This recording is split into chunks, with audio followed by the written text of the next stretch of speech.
अरे राम राम राम राम राम त जजमान बुलवले हई का खरी है दादा राम राम। अरे या तो टिकड़े भूख से लागती जरी के का बुलवले हई हो। अरे पंडित जी आ गइल क्या पंडित जी? अरे तनी हम तीज भूखो रानी ह तनी कुछ बनैले बन तनी खा ली हमार तीजिया तनी हमरा से छुट्टी हो जाओ। चली चली दे तनी खाना चल चली। अरे तनी जल्दी करो तनी जल्दी करो कहीं भूख लागल बा बड़ी तेज हमरा जल्दी करो कहीं और जाए के बा। बैठी पंडित जी। ये बड़ी पंडित जी आ गए। अरे लावा ओ जल्दी का करत तालू हमरा भूख लागल बा बड़ी तेज के। आ गई पंडित जी।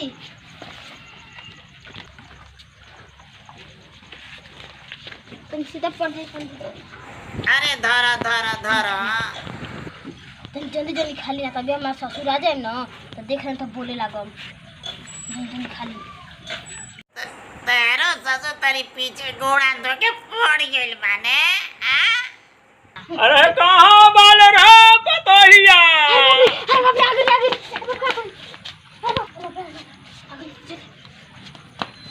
कहाँ बिया लौकत नहीं के कहाँ बिया? अरे ई क्या करतलू हटावा डरैले से काम चली हम ज्योतिया का पारण न करे आइल बानी। हटावा जल्दी गर्मी होता हटावा जल्दी।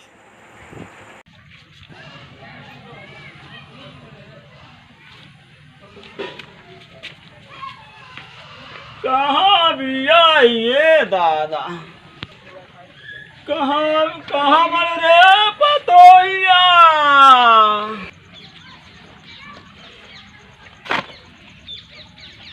अरे कुछ खाना वाना बाटे?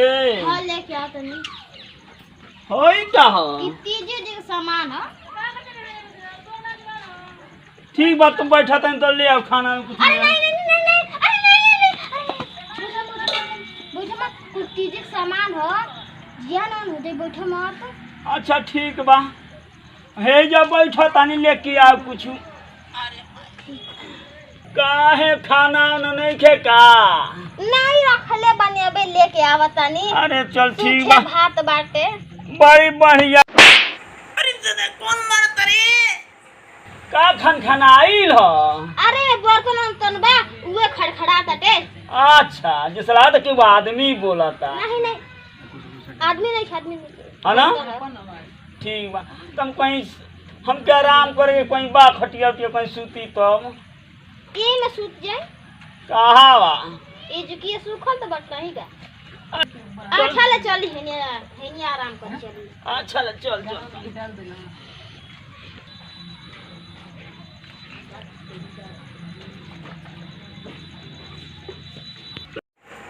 बुढ़वा मलाई केला बुढ़िया खेले लपसी के हुसन को वही पतोहिया पिए पे पसी। अब बुढ़वा मलाई खेला बुढ़िया खेले लपसी।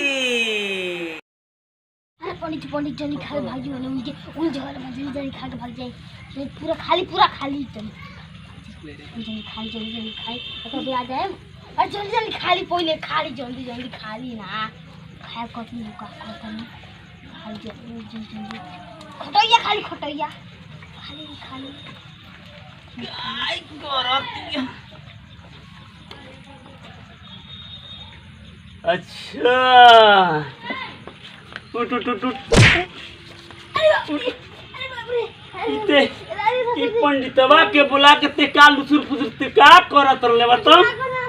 हां तीज भूखल वाले ते तीज भूखल वाले तीज भूखल वाले ये कर दे रुक रुक रुक रुक रुक रे रुक ना रुक रुक